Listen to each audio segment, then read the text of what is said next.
Hello, my friend. You asked me to talk about young women and what I might want to say, particularly to you as a young woman. Well, it's very different to be a young woman in the world today than it was when I was a girl in the 1960s. I mean, a teenager. I was a girl, a young girl in the 50s. And really, when I was a little girl, I remember speaking to my mother about it being fairly distributed between boys and girls because we both had something difficult to do in later life. I remember saying this and being preoccupied with it. I said, it's so sad for boys that they have to go into military service, which was an obligation at that time, and that they may have to go to war and die much younger. And it's so difficult, I said, that girls have to have children and have to give birth and that they might die in that process. So I had this view at that time that both boys and girls had very specific tasks laid out for them when they would become men and women, and that neither of those tasks was particularly enviable, but that's just how the cookie crumbled, as it were. And there was no question about regretting being one or the other, because you were born the way you were born, and that was the end of the story. So it didn't seem to me that it was particularly enviable to be a boy. I was rather pleased that I was a girl and that at least I might have a say in the matter and not have children if that became too terrifying a prospect. That in some ways I could opt for my own freedom more easily than if I'd been a boy. I also, of course, still had very much the 50s view that men would work and women might spend more time in the home, although I did see working women around me. My mother was at home, always at home, and her presence became quite oppressive at home. So from teenage years on, I became aware that it was a silly arrangement and that it was extremely important for women and men to be equal in terms of working and being at home. And it became quite an important thing for me to try to establish that in my own life. But unfortunately, in doing so, there were many, many obstacles and many problems.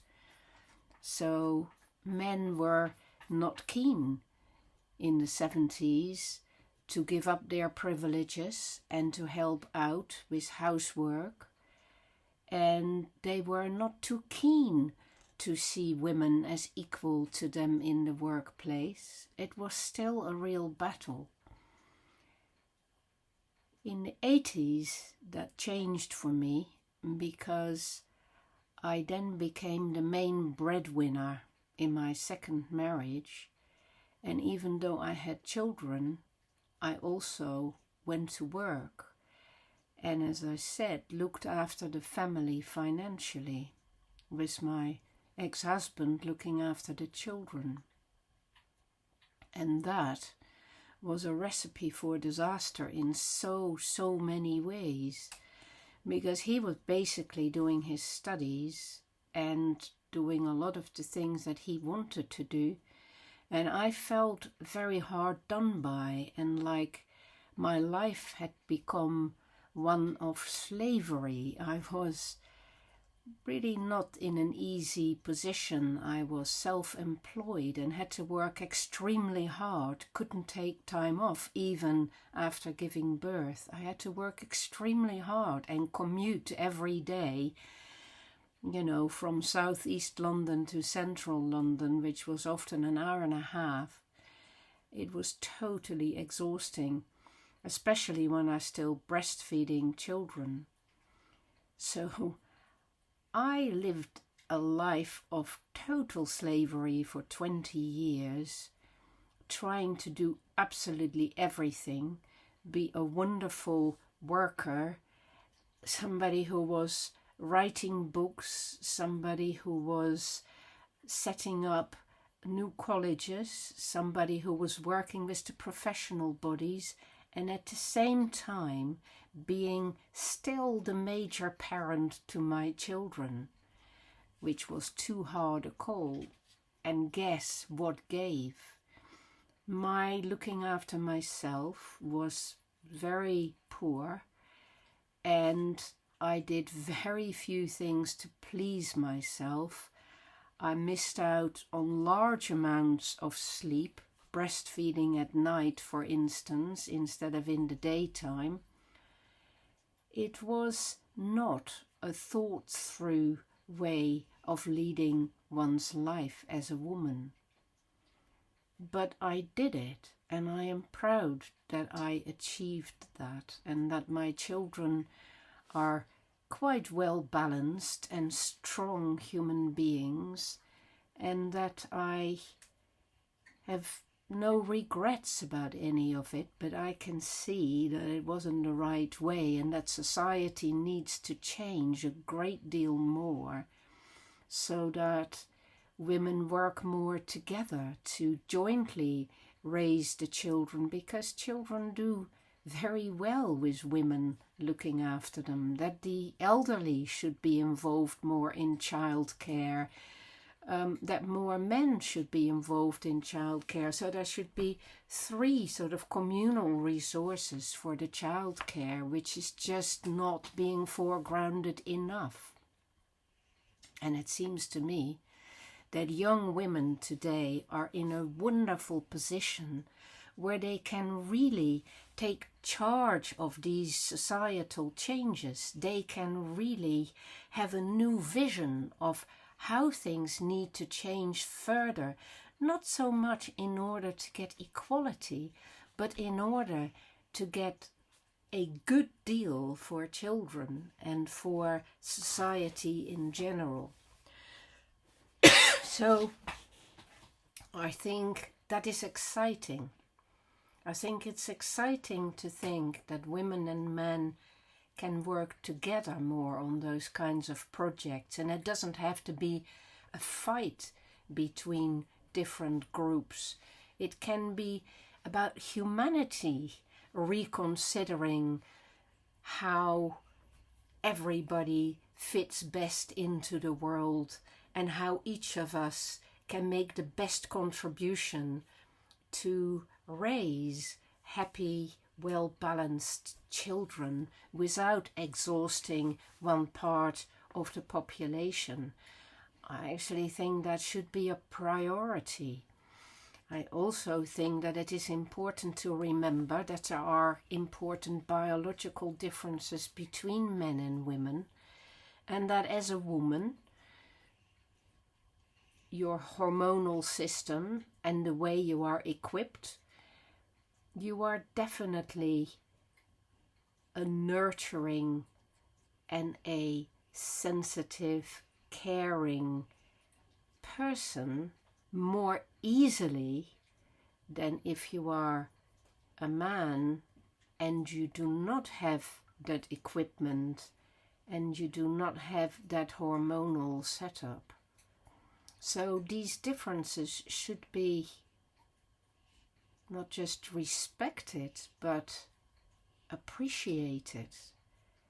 And they apply not just in relation to looking after children, they apply also in relation to looking after adults, in psychotherapy, for instance, but in many other jobs too, and in education.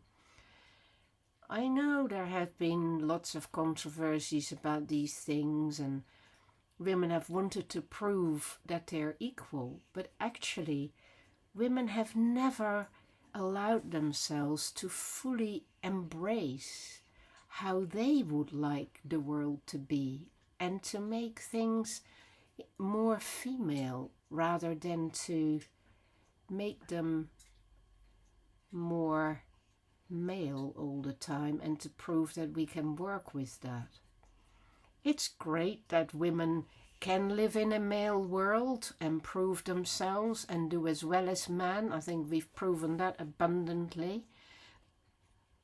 But we haven't proven yet that we are a force for transformation and a force for understanding and a force for peacemaking and a force for teaching men to allow for all those things to become part of their lives too, in the same way in which we have made the male world part of our own heritage.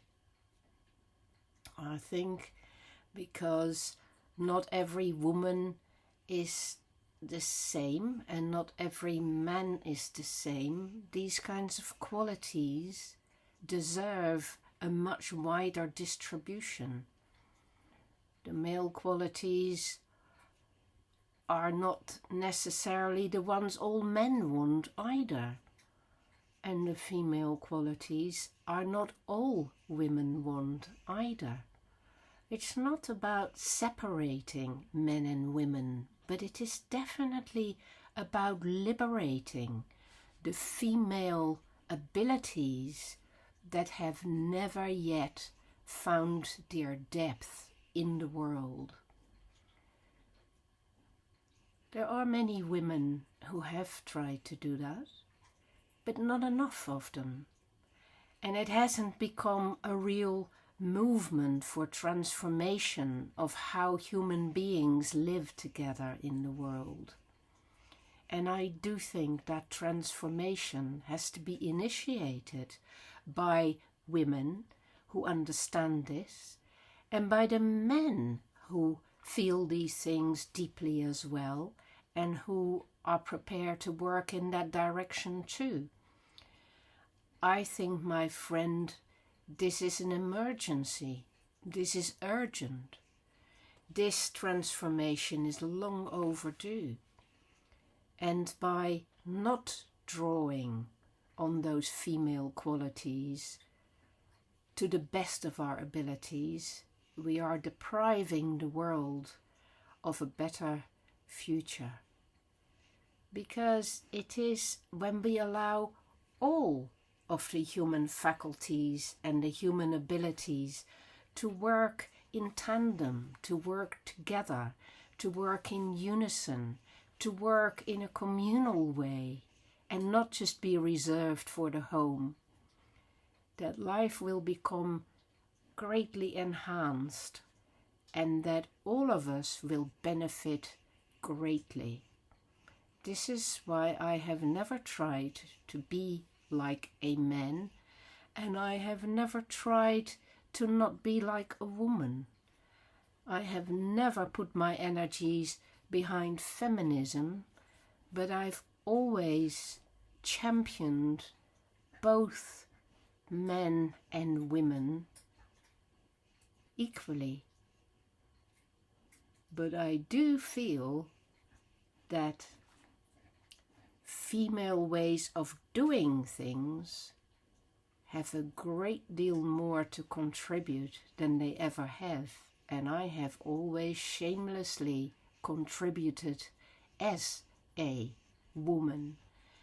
And I know that this is something some people have opposed, even maybe ridiculed at times. But as I get older, I don't really give a bean about that.